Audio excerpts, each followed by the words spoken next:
Olá pessoal, eu sou Ana Paula Rezende, eu sou psicóloga clínica e arteterapeuta e hoje eu trouxe para vocês um assunto relativo à psicoterapia infantil.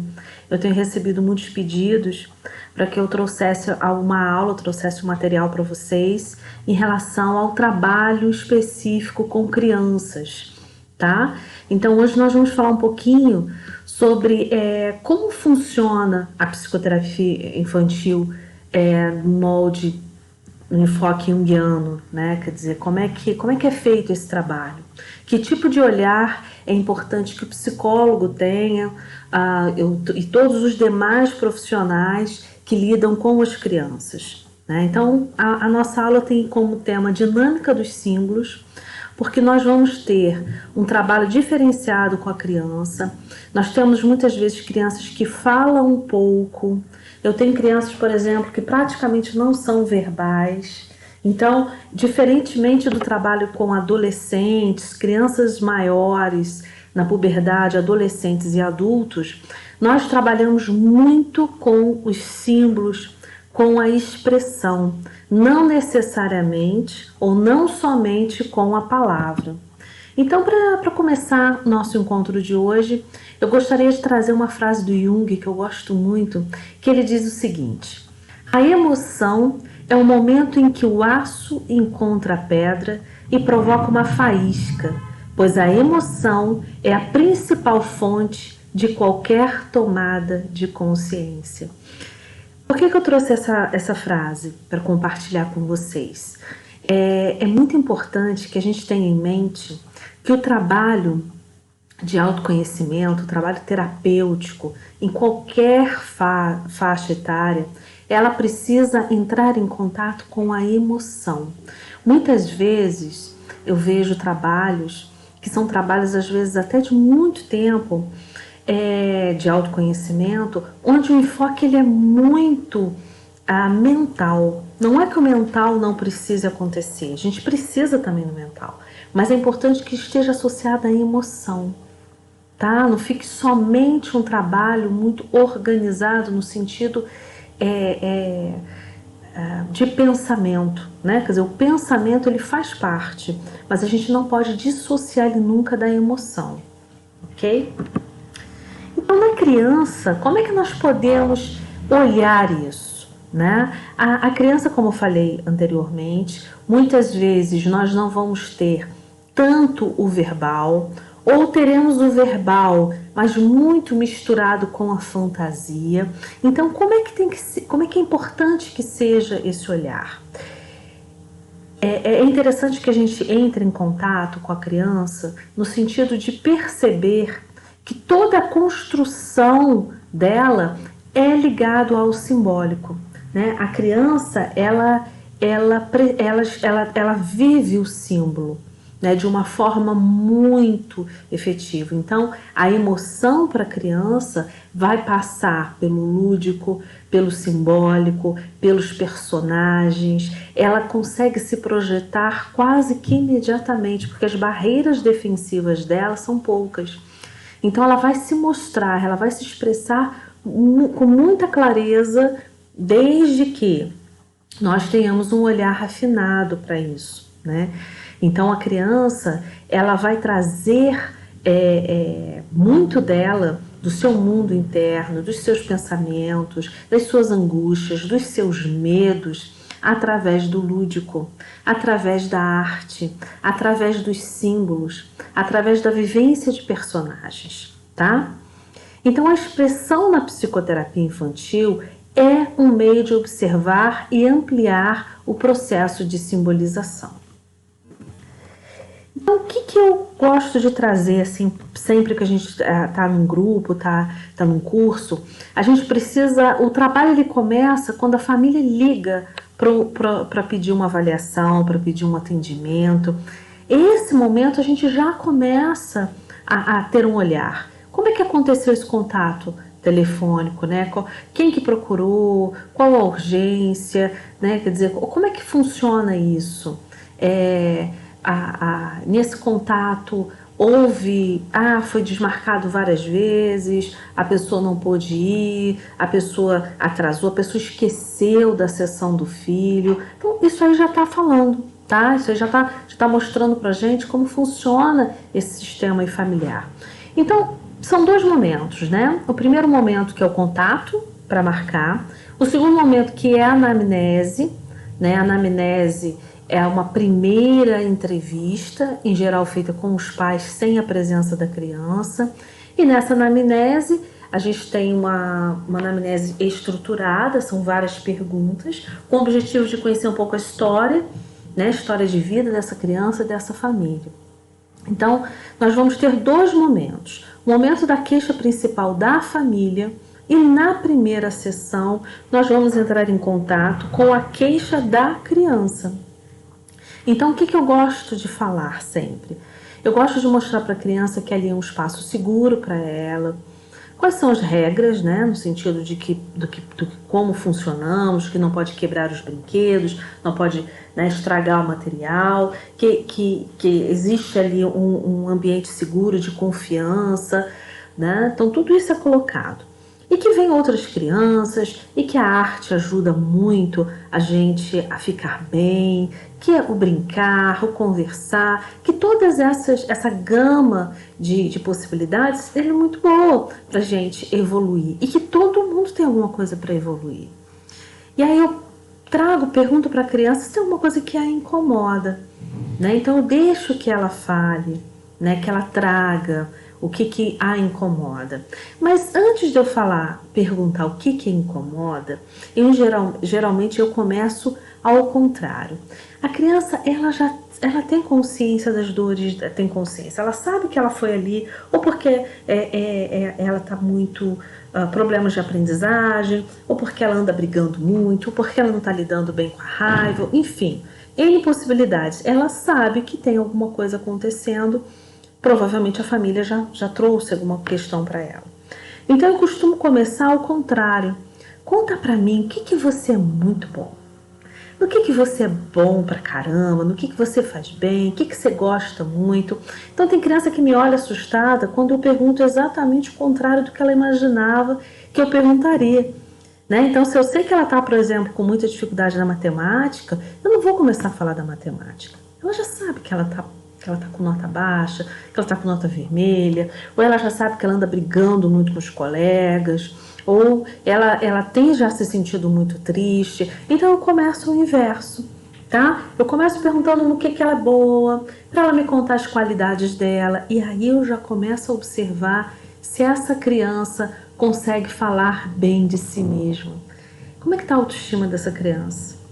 O que a atrai? Né? Eu tenho crianças, por exemplo, que chegam e que gostam muito de um determinado personagem, ou que uma determinada história, um determinado tipo de atividade. Se possível, eu trago para a sessão.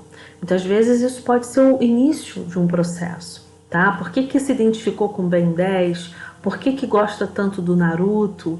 Por que o Homem-Aranha, ou o Super-Homem, ou a Mulher Maravilha, ou Hulk, né? Por que ele é tão apegado a um determinado personagem? Isso já fala dele, tá? Ou como uma forma que ele se vê, ou uma forma compensatória, enfim. Então, a primeira sessão, geralmente eu começo falando desse aspecto positivo dele. Coisas que ele gosta, coisas que ele é muito bom, que ele fale as qualidades dele. Só depois eu pergunto o que o incomoda. E é interessante porque muitas vezes a criança vai trazer algo absolutamente diferente do que essa família trouxe. Tá? E isso também já é uma informação importante ali para o terapeuta. Outro ponto que eu gostaria de trazer aqui para vocês. Nós precisamos ter dois grandes pilares de olhar sobre a criança.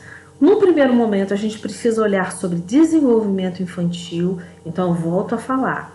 Todo profissional que queira trabalhar com criança, seja em qual modalidade for, ele precisa entender sobre desenvolvimento infantil. Ele precisa ler, estudar, pesquisar, entender um pouco sobre desenvolvimento infantil. Nós precisamos ter parâmetros do que se espera de uma criança de 5 anos, de 4, de 8, de 7, de 9, né? O que que cada faixa, nessa faixa etária, principalmente de educação infantil, nós temos grandes saltos. De 6 em 6 meses, a gente tem mudanças incríveis da criança. Uma criança de 3 anos e meio, uma criança de 4 anos, quem trabalha com criança sabe do que eu estou falando, a gente vai perceber assim, uma diferença imensa, eles dão saltos. Então a gente precisa entender sobre desenvolvimento infantil. São dois pilares: aspectos neurodesenvolvimentais, ter noção sobre desenvolvimento infantil e depois um olhar sobre o comportamento, tá? Que a gente vai falar depois. São dois aspectos, embora a gente vai no primeiro momento olhar separadamente, obviamente que um influencia o outro, tá?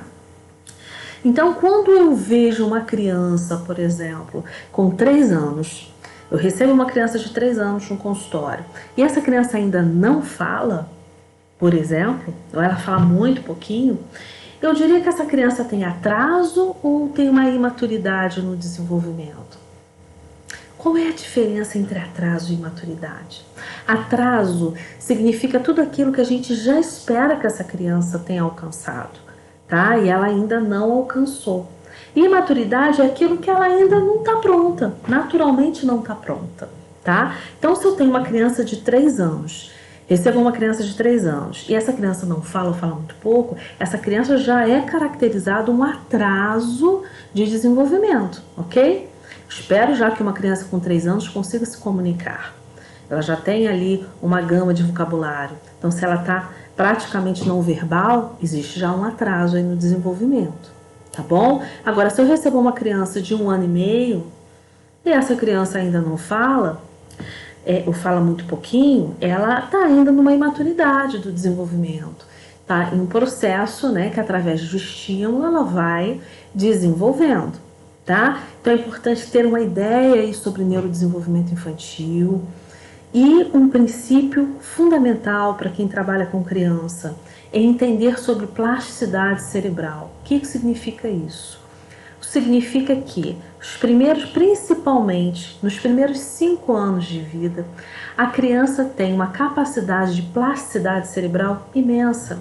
Então, por isso que eu sempre aviso as famílias, eu falo com os profissionais que lidam com as crianças, quanto antes nós começarmos um trabalho de estimulação, e estimulação que eu digo, ela é ampla, tá? Ela passa pelo psicomotor, ela passa pelo cognitivo, ela passa pelo social, ela passa pelo comportamental. Então, um trabalho de estimulação nos primeiros anos de vida, nós vamos ter saltos qualitativos, tá?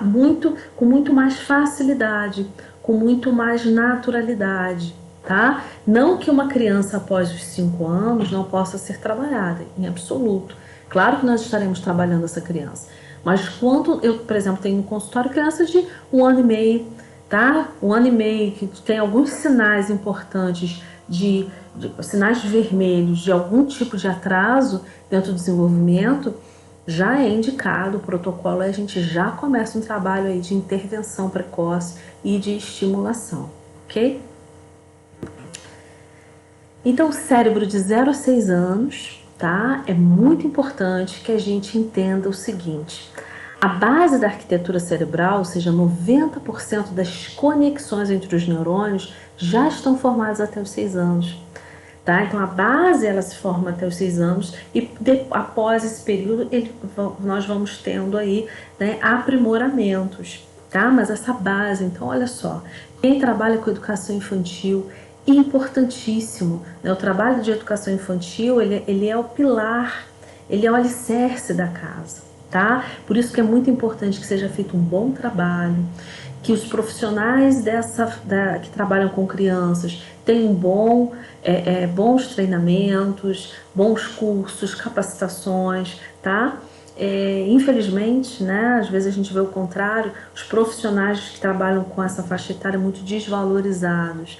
E o contrário, são profissionais que são fundamentais para o desenvolvimento dessa criança, então profissionais bem capacitados, faz uma diferença abissal, uma diferença imensa nesse trabalho, tá? Então, os pais e os profissionais das equipes de saúde e educação precisam saber da importância dos primeiros 1000 dias de vida de uma criança.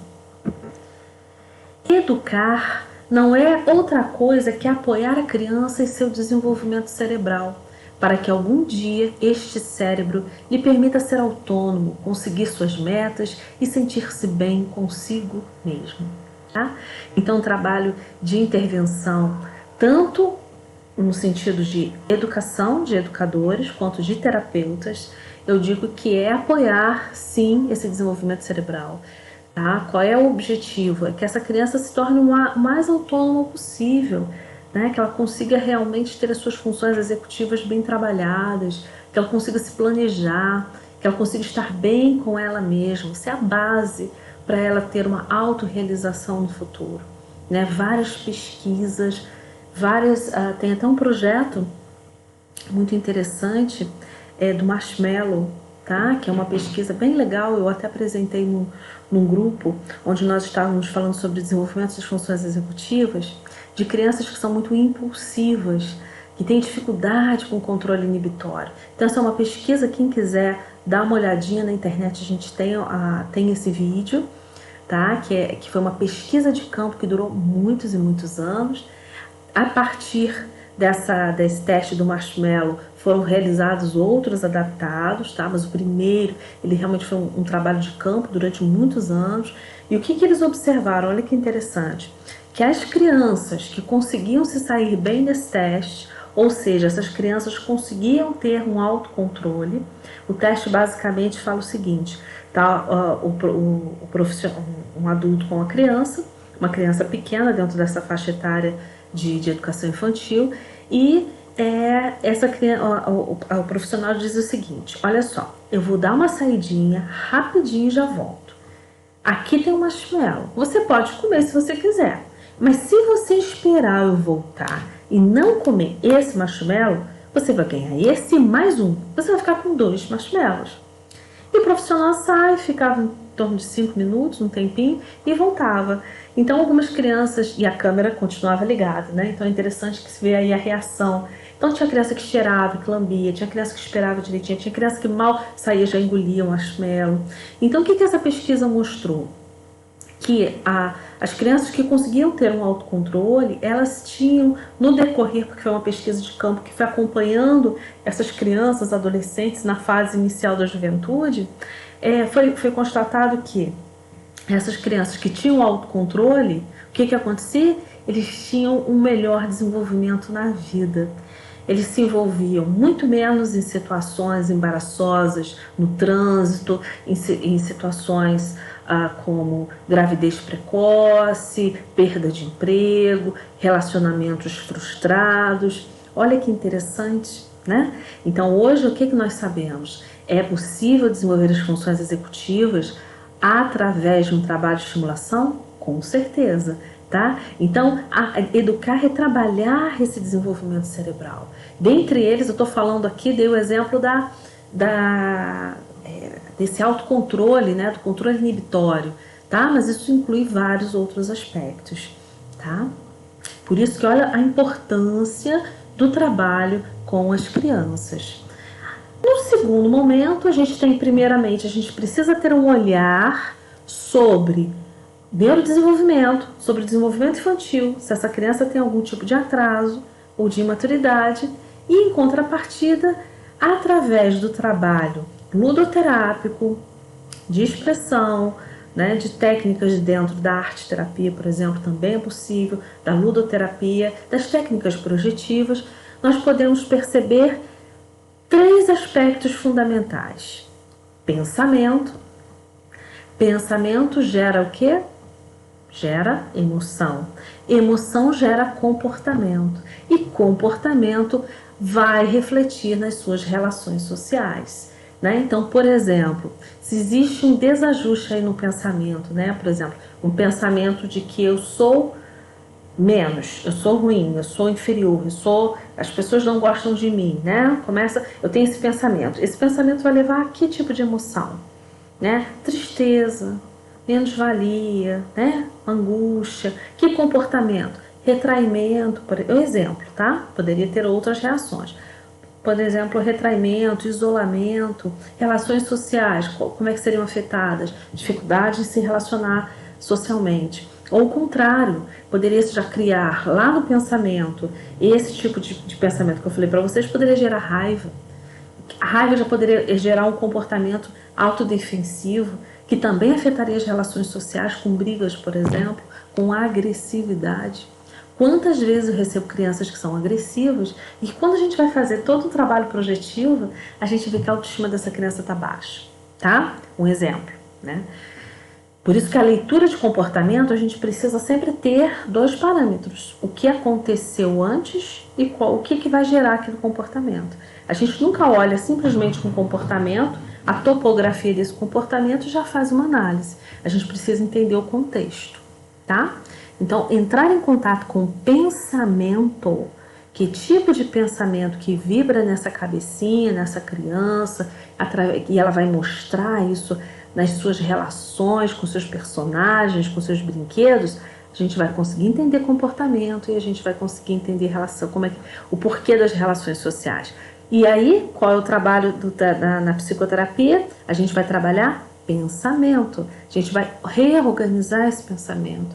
Vamos ampliar esse pensamento. Gerar comportamentos mais saudáveis, comportamentos mais condizentes, né? mais feliz, um comportamento mais ajustado e, obviamente, relações sociais também mais estruturadas. Falar bem rapidinho para vocês da ludoterapia. A ludoterapia é um dos trabalhos, né, que é através de brinquedos, jogos e brinquedos, onde nós utilizamos com a criança e a partir de técnicas de ludoterapia nós podemos entender como a criança projeta o seu modo de ser. Então, como ela se comporta diante do brinquedo, que brinquedo que ela escolhe, o que ela faz, como que funciona. Isso é um modo, ela está projetando quem ela é, como ela está, tá? Ali vão aparecer as expressões de conflito, né? Ela vai entrar em contato com emoções, como que isso gera, o que isso leva a ela socialmente, tá? Então, hoje eu trouxe para vocês, assim, para a gente trazer um pouco sobre esse assunto. Tem muita coisa para ser dita, né? Mas eu gostaria de realmente pincelar um pouco, né? A ludoterapia, ela é uma das técnicas. Eu, particularmente, uso no meu consultório. Eu tenho um consultório de ludo, que a gente chama, que é uma sala toda ambientada com brinquedos, jogos, junto, né? A sala de ludoterapia, junto com o ateliê de arte-terapia, onde eu trabalho também com expressão, arte terapêutica. Quem quiser saber mais sobre esse assunto, eu tenho um curso online falando muito sobre técnicas de arte terapia, aprofundando o tema, não só com crianças, é possível ser usado com todas as idades. E temos uma outra sala, que é um outro espaço, e esse espaço é um espaço onde nós fazemos trabalho de intervenção e de estimulação do desenvolvimento. Em algumas crianças, nós utilizamos os dois espaços, né? Uma sessão numa sala, em outra. Outras nós usamos, dependendo da criança, ela vai ser mais positivo para o processo dela ficar na sala de ludo e no ateliê. Em outros casos, a criança vai se beneficiar mais no outro espaço, tá?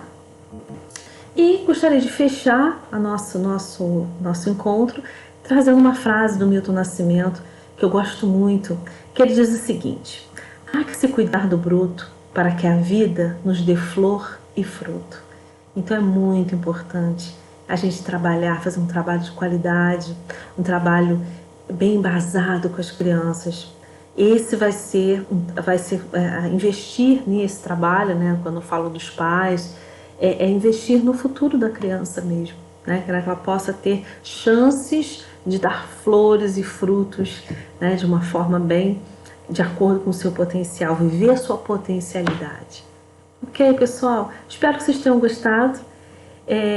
Quem quiser saber mais um pouco sobre arte terapia, como eu falei com vocês, nós temos um curso bem interessante, são mais de 30 vídeos, onde eu falo sobre fundamentação teórica, falo sobre prática, e em breve nós teremos também um curso, né, a pedidos, nós vamos ter um curso também online de psicoterapia infantil. Quem tiver interesse em participar desse curso, já deixa o contato com a gente, já fala que assim que nós tivermos o concurso pronto, nós estaremos divulgando, tá bom? Espero que vocês tenham gostado e até a próxima. Obrigada!